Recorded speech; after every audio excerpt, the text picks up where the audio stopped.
మీ బట్టలకి సాఫ్టింగ్ ప్రొటెక్షన్ ఇచ్చే సరైన ప్రొడక్ట్ ఎలిమ్ ఫ్యాబ్రిక్ కండిషనర్. చాలా మందిలో గుండె జబ్బుకి గ్యాస్ట్రిక్ ప్రాబ్లం వల్ల వచ్చే నొప్పికి చాలా మందికి తేడా తెలియదు. మనకు పెయిన్ వచ్చిందనగానే ఇది గుండె నొప్పికి సిమ్టమ్ ఏమో రాబోతుందేమో అని చెప్పి రకరకాలుగా డౌట్స్ పడుతుంటారు, టెన్షన్ పడుతుంటారు. నిజంగా అసలు హార్ట్ అటాక్ వల్ల వచ్చే పెయిన్ ఎలా ఉంటుంది? చాలా మందిలో సహజంగా హార్ట్ అటాక్ అనేది సడన్ గానే వస్తుంది. పెయిన్ సిమ్టమ్స్ మనం అయితే ఐడెంటిఫై చేయలేము. ఇవన్నీ ఏ రకంగా ఉంటాయో ఇప్పుడు సార్తో మాట్లాడి తెలుసుకుందాం. ప్రస్తుతం నాతో పాటు ఉన్నారు కన్సల్టెంట్ కార్డియాలజిస్ట్ లక్కిరెడ్డి కిరణ్ కుమార్ రెడ్డి గారు. ఇప్పుడు సార్తో మాట్లాడిద్దాం. నమస్తే సార్. నమస్తే అండి. సార్, చాలా మంది కూడా గ్యాస్ట్రిక్ నొప్పితో బాధపడుతుంటారు. అది గ్యాస్ట్రిక్ నొప్పా, లేదంటే ఈ మధ్య కాలంలో చాలా మంది సడన్ గా హార్ట్ అటాక్ వచ్చి చనిపోయే వాళ్ళని చూస్తున్నాము. అలా జరిగింది, నాకు కూడా అలానే జరుగుతుందా, ఇది గుండె నొప్పి ఏమో, ఇలాంటి డౌట్స్ చాలా మందిలో ఉన్నాయి. నిజంగా ఈ రెండు నొప్పుల మధ్య ఇది హార్ట్ పెయినా లేదా గ్యాస్ట్రిక్ పెయినా అని తెలుసుకోవాలంటే ఏ రకంగా తెలుసుకోవచ్చు sir? It's very important. First thing ఏంటంటే మనము హార్ట్ అటాక్ రిలేటెడ్ నొప్ప లేదా గ్యాస్ట్రిక్ పెయిన్ అనేది తెలుసుకోవడం మంచిదే. కానీ దీంట్లో కొన్ని చిన్న పాయింట్స్ కూడా నేను మళ్ళీ ఫైనల్ కన్క్లూజన్ లో చెప్తాను.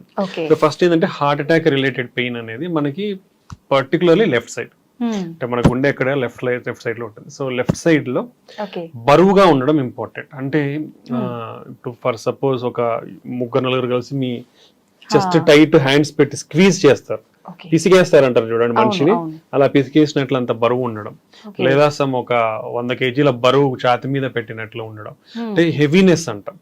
సో ఆ హెవీనెస్ అనేది చాలా ఇంపార్టెంట్. యూజువల్ గా ఎవరైనా సివియర్ పెయిన్ ఉన్న వాళ్ళు ఇలా చూపిస్తారు, చాలా బరువు ఉందన్నట్లు గుండె మీద. This is called typical classical sign అంటాం. లెవైన్ సైన్ అని కూడా మనకి స్పెసిఫిక్ నేమ్ కూడా ఇచ్చారు. ఓకే, సో అది ఇంపార్టెంట్ థింగ్. దాంతో పాటు ఏమవుతుందంటే ఎయిర్ హంగర్. మనకి అంత డిస్కంఫర్ట్ ఉన్నప్పుడు ఏమవుతుందంటే మనకి ఊపిరి పీల్చుకోవడం చాలా ఇబ్బంది అనిపిస్తుంది. అది సెకండ్ పాయింట్. దాంతో పాటు మనకి విపరీతంగా చెమటలు పట్టే అవకాశం ఉంటుంది. దెన్ మనకి రేడియేటింగ్ పెయిన్ అంటాం. ఈ పెయిన్ అనేది మనకు నర్వ్స్ రిలేటెడ్ అన్ని ఉంటాయి కాబట్టి, సో ఈ పెయిన్ అనేది మనకి కామన్ గా లెఫ్ట్ భుజానికి, లెఫ్ట్ ఈ చేతికి పెయిన్ పాకే అవకాశం ఉంటుంది. ఓకే, ఇది మెయిన్ పాయింట్. ఈ 4 సమ్ టైమ్స్ కొందరిలో వామిటింగ్ వచ్చినట్లు ఉండడం కానీ వామిటింగ్ అవ్వడం కానీ జరగచ్చు. సో ఈ కాంపనెంట్స్ అన్ని important heart attack related pain అనేది.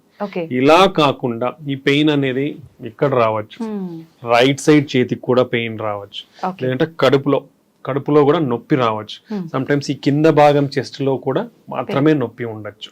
సో ఇలా ఓన్లీ జా పెయిన్ అంటాం, దవడ నొప్పి మాత్రం కూడా ఉండొచ్చు. సో ఇలా కూడా ప్రజెంట్ అవ్వచ్చు. అంటే ఇదే ఈ మాదిరిగానే పెయిన్ ప్రజెంట్ అవుతుంది అనేది డెఫినెట్ కాదు. ఇలా ఉంటే majority of the time heart attack related. ఇలా కాకుండా వేరే రకంగా వచ్చినా హార్ట్ అటాక్ ఉండే అవకాశం ఉంటుంది. అది ఉంటుంది. పర్టికులర్లీ మనము age elderly people more than 60 years తీసుకున్నా, ఫీమేల్స్ తీసుకున్నా, దెన్ షుగర్ ఉన్న వాళ్ళు, వీళ్ళ ముగ్గురులో యూజువల్ గా ఈ టిపికల్ సిమ్టమ్స్ అంటాం. ఇప్పుడు మనం ఏదైతే మాట్లాడుకున్నామో హార్ట్ అటాక్ రిలేటెడ్ పెయిన్, అవి తక్కువగా ఉండే అవకాశం ఉంటుంది. అంటే ఈ విధంగా వాళ్ళకి చాలా తక్కువగా మాత్రమే చూస్తాం. ఓకే, అది. So next gastric related pain. Usual gastric అంటే ఏంటి? గ్యాస్ పెయిన్ అంటారు, ఇంకోటి అల్సర్ పెయిన్ అంటారు. సో మనకి పెప్టిక్ అల్సర్ అంటాం. మన బాడీ అంటే మన పొట్టలో యాసిడిటీ, అంటే యాసిడ్, మన స్టమక్ లో యాసిడ్ ఉంటుంది, అది ఎక్కువ అయిపోయి మనకి అది రిఫ్లక్స్ అంటాం. గ్యాస్ట్రో ఈసోఫేజియల్ రిఫ్లక్స్ డిసీజ్ అంటాం. రిఫ్లక్స్ అంటే ఏంటి? మామూలుగా మనం ఏం తీసుకున్నా పైనుంచి కిందికి ఈసోఫేగస్ అని ఉంటుంది, దానికి వెళ్ళి స్టొమక్ పొట్టలోకి వెళ్ళి ఇంటెస్టైన్స్ కి వెళ్ళాలి. అలా కాకుండా మనకి స్పింక్టర్ ఉంటుంది ఈసోఫేగస్ కి, గ్యాస్ట్రిక్. సో ఇవి డిస్ఫంక్షన్ ఉన్నప్పుడు కానివ్వండి, మన యాసిడ్ ప్రొడక్షన్ ఎక్కువ ఉన్నప్పుడు కానివ్వండి, హెవీ ఫుల్ తీసుకున్నప్పుడు మనకి ఈ రిఫ్లక్స్ యాసిడ్ అనేది పైకి రిఫ్లక్స్ ఉన్నప్పుడు ఏమవుతుందంటే మంటగా ఉంటుంది, మనకి బర్నింగ్ సెన్సేషన్ ఉంటుంది, కడుపులో మంట. ఈ మొత్తం ఇక్కడ నుంచి స్ట్రైట్ గా మనకి ఈసోఫేజియల్ ట్యూబ్ ఉంటుంది కాబట్టి ఇదంతా బర్నింగ్ సెన్సేషన్ వచ్చి గొంతులో కూడా మంటగా ఉండే అవకాశం, విపరీతమైన తేపులు వస్తాయి వీళ్ళల్లో. Okay, associate with belchings, burpings, belchings, తేపులు ఎక్కువగా ఉండడం, లేదంటే బ్లోటెడ్ సెన్స్, అంటే మన పొట్ట అంతా ఉబ్బిపోయినట్లు ఉండడము అనేది జరుగుతుంది. ఇది gastric related pain. Okay, typical గా ఇది రెండింటికి మేజర్ డిఫరెన్స్. బట్ ఇది ఇంపార్టెంట్ ఎందుకు తెలుసా? గుండె జబ్బులు పర్టికులర్లీ 200 లక్షల మంది సంవత్సరానికి చనిపోతున్నారు గుండె జబ్బుల వల్ల. దాంట్లో కూడా 85% హార్ట్ అటాక్, బ్రెయిన్ స్ట్రోకే. ఓకే, మిగతా 15%లో మిగతా గుండె జబ్బులు కానివ్వండి, ఈ రిలేటెడ్ ప్రాబ్లమ్స్. ఓకే, అంటే దాదాపుగా మనం ఇది తీసుకుంటే ప్రతి 11 సెకండ్లకి ఒక మనిషి గుండె జబ్బులతో చనిపోతున్నాడు. ఎందుకని సార్, అంటే ఎందుకు ఇంత ఎక్కువ గుండె జబ్బులు రావటం? కాబట్టి any type of heart, any type of chest pain, ఎటువంటి ఛాతి నొప్పి అయినా, లైక్ కూర్చున్నట్లు ఉండడం ఉండొచ్చు, మంట ఉండొచ్చు, లేదా ఏదో మైల్డ్ పెయిన్ అనిపించవచ్చు, లేదా ప్రిక్కింగ్ సెన్సేషన్ ఉండొచ్చు, ఓకే, లేదా ఓన్లీ మంట ఉండొచ్చు, దురదలాగనో ఇంకోలాగా, ఇలాంటిది ఉన్నా బరువు అనేదే కాదు, ఎలాంటి ఛాతి నొప్పి మీకు ఫస్ట్ పాయింట్, నొప్పి తగ్గట్లేదు, ఓకే, రెండోది.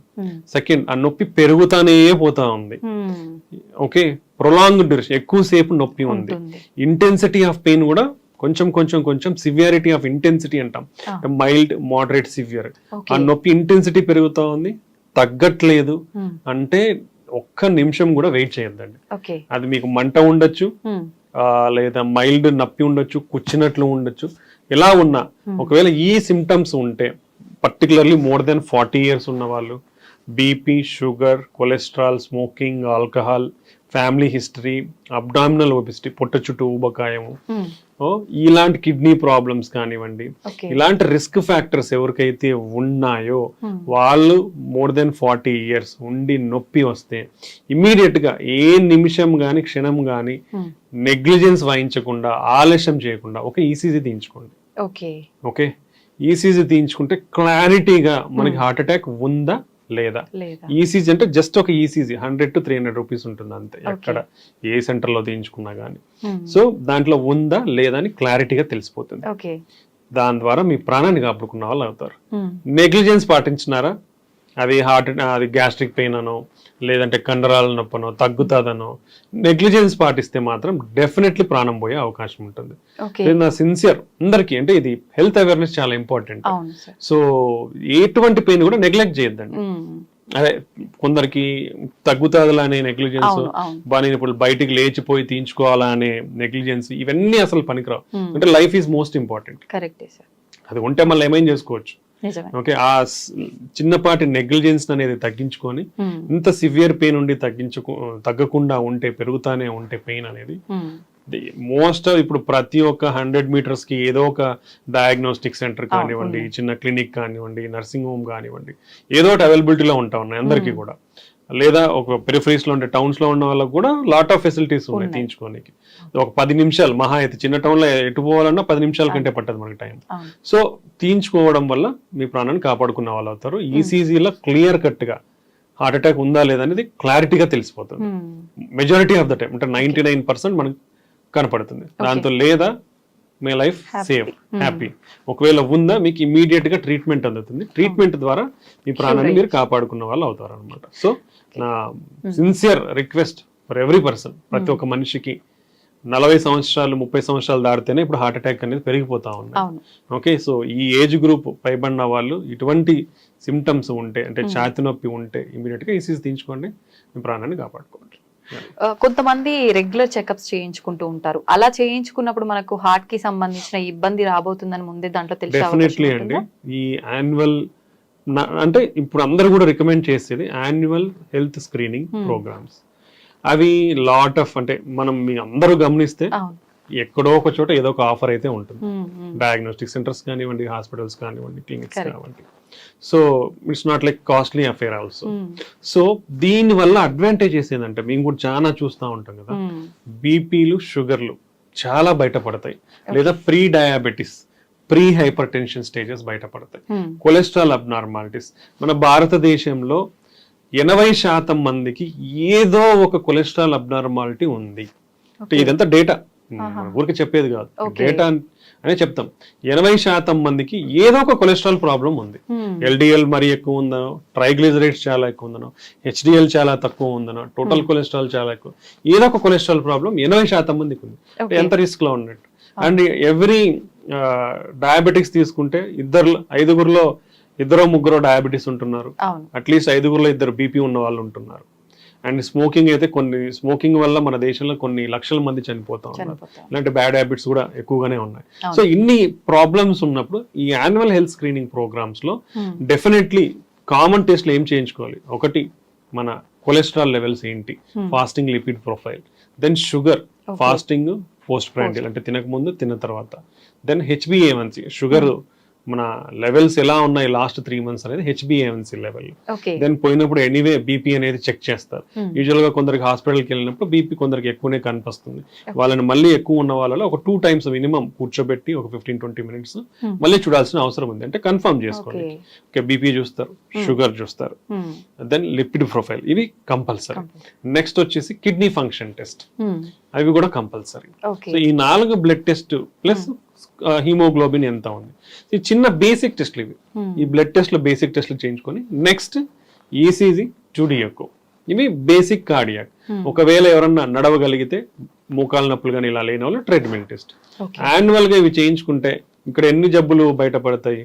బీపీ ఉందా లేదా తెలుస్తుంది, షుగర్ ఉందా లేదా తెలుస్తుంది, కొలెస్ట్రాల్ ప్రాబ్లం ఉందా లేదా తెలుస్తుంది, కిడ్నీ ప్రాబ్లం ఉందా లేదా తెలుస్తుంది. అసలు ఎటువంటి హార్ట్ ప్రాబ్లం అయినా ఈసీజీ స్కాన్ ట్రెడ్మిల్ లో తెలిసిపోతాయి. అంటే majority of the problems basic టెస్ట్లు చేయించుకోవడం వలన బయటపడిపోతాయి. ఈ బయటపడినప్పుడు మనం జాగ్రత్తలు తీసుకుంటే అవి అడ్వాన్స్ స్టేజ్ కి పోకుండా మనం ముందు నుంచే జాగ్రత్తలు, లైఫ్ స్టైల్ విధానాల్లో మార్పులు చేసుకోవడం వల్ల కానీ, లేదా మరీ ఎక్కువ లెవెల్స్ లో మనకున్న ప్రాబ్లమ్స్ ఉంటే దాన్ని మందుల ద్వారా కానీ మనం కంట్రోల్ చేసుకునే అవకాశం ఉంటుంది. సో ఈసీజీ, 2D ఎకో, ఈ 2 టెస్ట్లతో ఎటువంటి గుండె ప్రాబ్లం అయినా మనం కనిపెట్టచ్చు. మాక్సిమం మెజారిటీ ఈసీజీలో కానివ్వండి, 2D ఎకో స్కాన్ లో కానివ్వండి తెలిసిపోతుంది.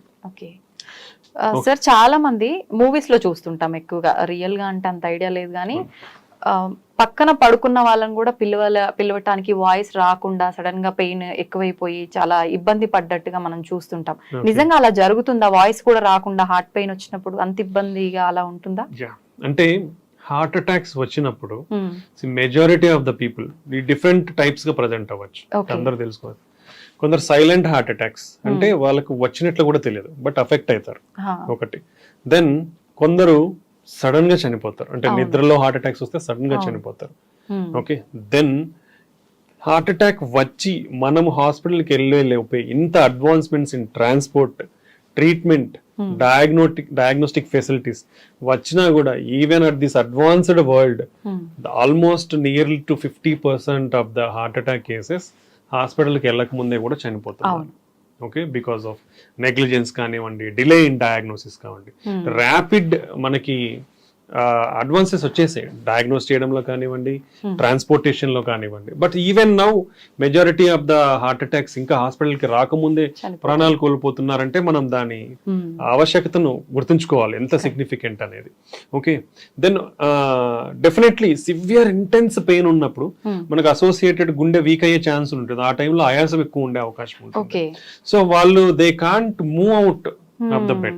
అంటే సివియర్ గా ఆయాసం ఉందా ఏమవుతుంది, మనం కదలలేము. అండ్ మనకు హార్ట్ వీక్ అయినప్పుడు ఏమవుతుంది అంటే పంపింగ్ అనేది తగ్గుతుంది. సో పంపింగ్ తగ్గినప్పుడు మనకి వీక్నెస్ కూడా, జనరలైజ్డ్ వీక్నెస్ వచ్చే అవకాశం ఉంటుంది. దెన్ బ్రెయిన్ కు కూడా బ్లడ్ సప్లై తగ్గినప్పుడు గిడ్డినెస్ వచ్చే అవకాశం ఉంటుంది. సో ఇలా జరిగే అవకాశం ఉంటుంది.